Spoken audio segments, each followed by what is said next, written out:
Hello, good morning. Well, I managed to smash my finger on the weekend. That was less than stellar. Managed to break a few things. Not completely, but it's fixable. It's workable, it's fixable. Now, today I'll talk a bit about self-improvement. Now, I'm not talking about having a massive library of self-improvement books and not doing anything about it, or just reading it and spouting stuff about change and then not actually implementing it. I'm talking about hardcore sort of self-improvement, looking at yourself and changing your life. And it doesn't have to be immediate and completely 180 and all that sort of stuff. It can be incremental, little bits at a time. And I'm not talking just self-improvement on, just general psychological issues. I'm talking about just life in general, such as eating a little bit more healthy, cleaning up a bit more room, getting a bit more routine, or getting not as much of a routine, doing something different, a bit more self-care. And we all do it. We all need self-improvement at various times in our lives. Sometimes just a realization that, hey, I'm banging my head against a wall, I need to do something different, or my health isn't what it was, I need to do this, I need to add supplements or vitamins or see the doctor or chase up the fang farrier or something like that. And I know that someone needs to make an appointment for the dentist. Yeah. A lot of things need to be taken care of,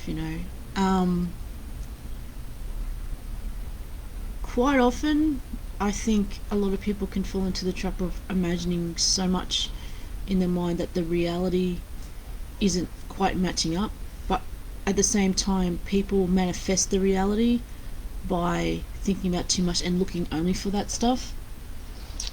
And this is why I say it's important to have people around you that will call you on your shit, ones that want the best for you, and they're not going to reinforce every doubt, fear that you have. Now, a friend of mine recommended a book which I've got a link to below. I just started reading it, and my reading on a lot of books is like, I'll read a bit, process the information, then put it down, and then go, okay, I'll come back to it a little bit later. So I have like dozens of books where I've like started reading a couple of pages and I put it down and come back to it. Not just self-help books, things like King Solomon's Mine. I went to the Lifeline Book Fest and got a really old little copy of King Solomon's Mine, and I started reading that. It's because I wanted to get back into practicing reading, like actual reading physical books, because it's a different state of mind. It's like I'm looking at should I or shouldn't I get a pen pal, because actually writing things, communicating with people in writing, involves a lot of different thought processes, hand-eye coordination, and being able to look back on what you think is important in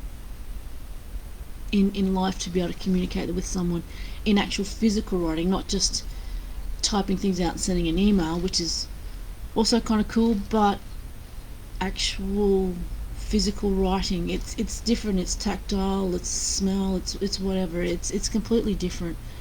It's hard to explain to some people, but some of you people, if you've tried it, you'll know. Or some people, if you used to do it, you'll know that it's different.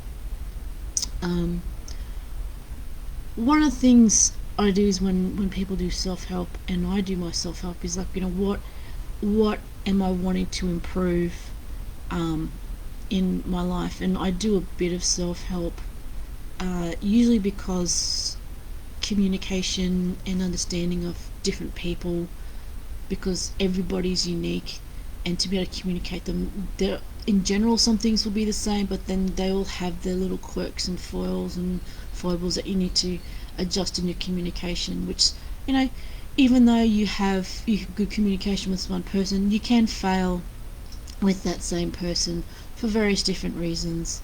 It just means an adjustment and self-awareness that goes on.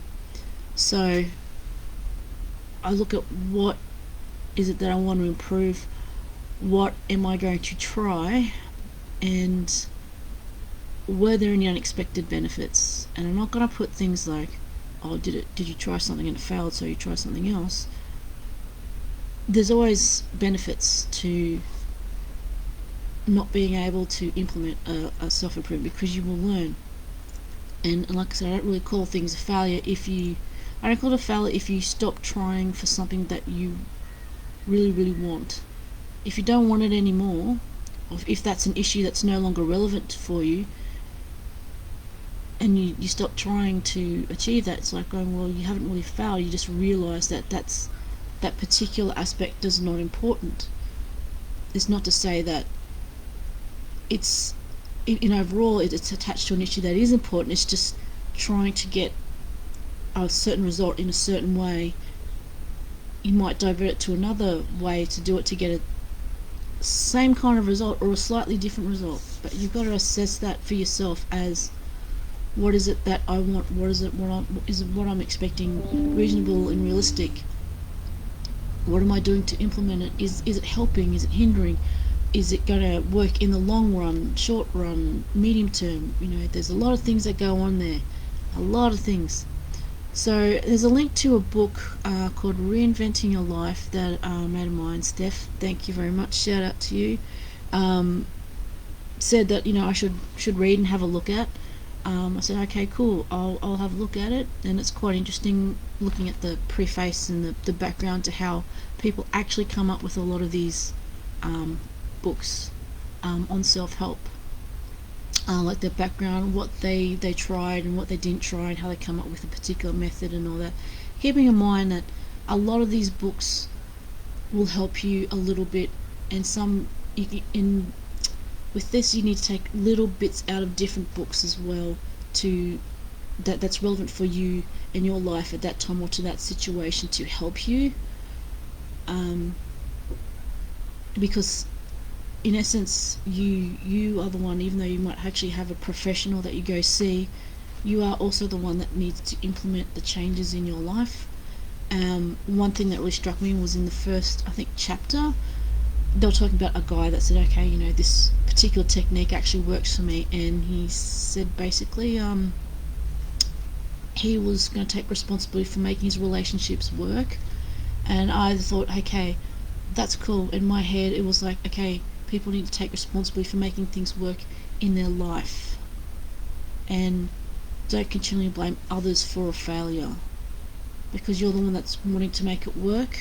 Sure, other people can influence and make things not work as well, but then I'm like, well, can you then take that into account? If it's not going to work because of other people, how important is it to you to make it work, and why? And is the other people actually the people really involved, and do they need to be involved in what particular aspect you're trying to make work, like as in a project? Cut it down to it. And then if something is failing, is there a problem that you're unaware of, or information that you need to help each other succeed and work everything out? I don't know, that's up to you, but it was a really interesting thought process that happened in that time. So I'll keep reading the book, take notes. I like to take notes, write things down. I've got like a diary or a journal or something like that I go, okay, that's an interesting point, I like that point, I'll write that down, so that because I have a problem with ebooks is sometimes I forget stuff, and I don't want to have to like flick back through pages. That's why I like actual physical books, is that it's more tactile, and sometimes you can remember exactly kind of where you were at, and it embeds it a bit more in your mind. But then I use like post-it notes to put, okay, that's a relevant point here and there and whatnot, or underline, like actual physical books, underline in pencil little phrases and put notes in it. But again, that's me. Sometimes I like to actually write things down in a notebook. What's helpful with that for me, and it might not be for you, or it might be for you, is that I can then go back and go, okay, I remember that was that particular incident where this helped. Am I continuing to implement that, or has it changed? Has the situation changed, and will I have to implement something else? If so, what is it that I need to implement? What is it I need to be aware of? What information do I need to get to try and improve what I'm doing to make things work? if you want it to work, if it's still a desired thing to work, you know. I don't know. So this is an interesting book, and I've also got into this self-care journal thing. I got it at a specials bin at a newsagent's. It's like the self-care journal.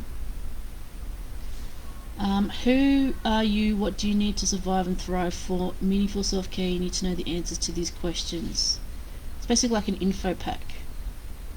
I kind of came across the first quote in this book that says, your mental health is more important than the test, the interview, the lunch date, the meeting, the family dinner, the soccer game, the recital, and the grocery run.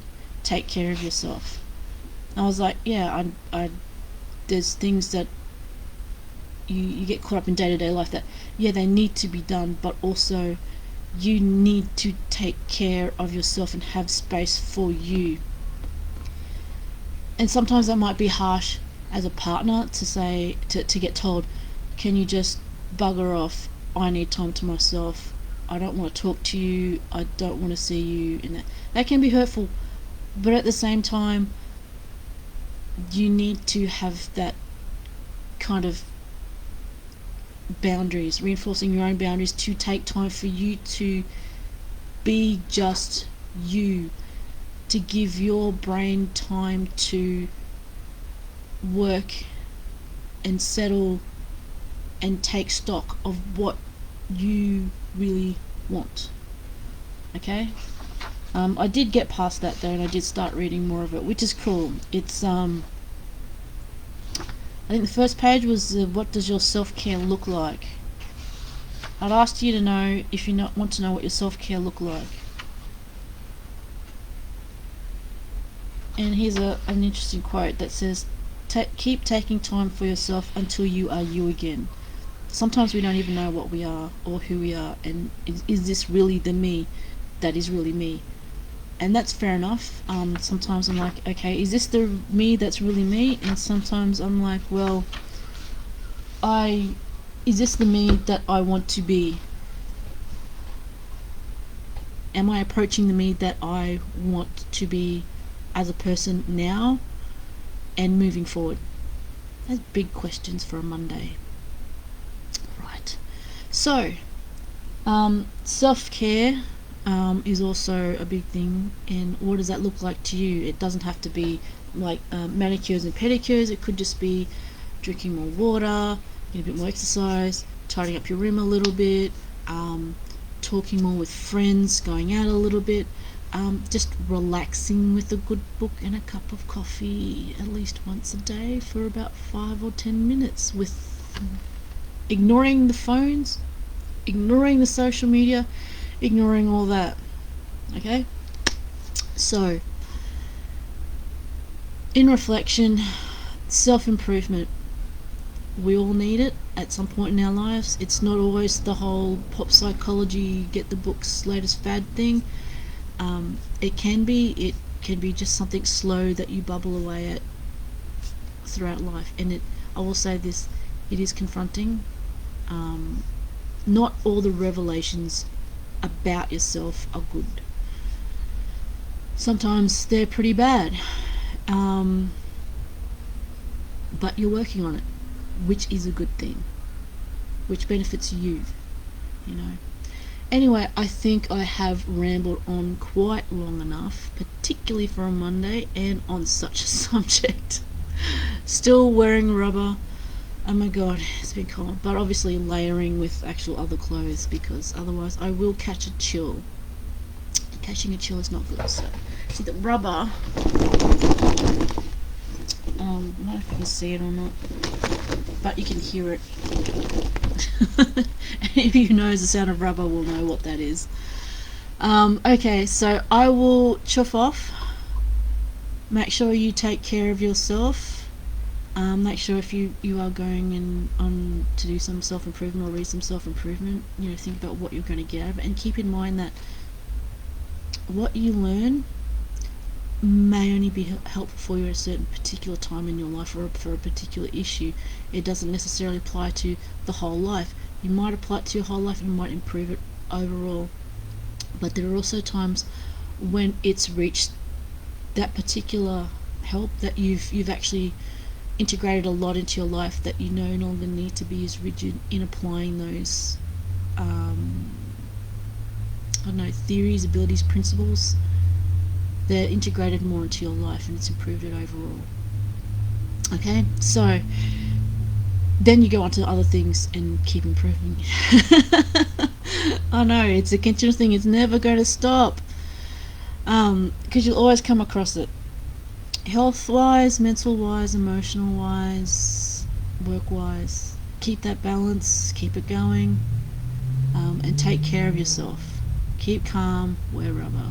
Okay? Catch you later.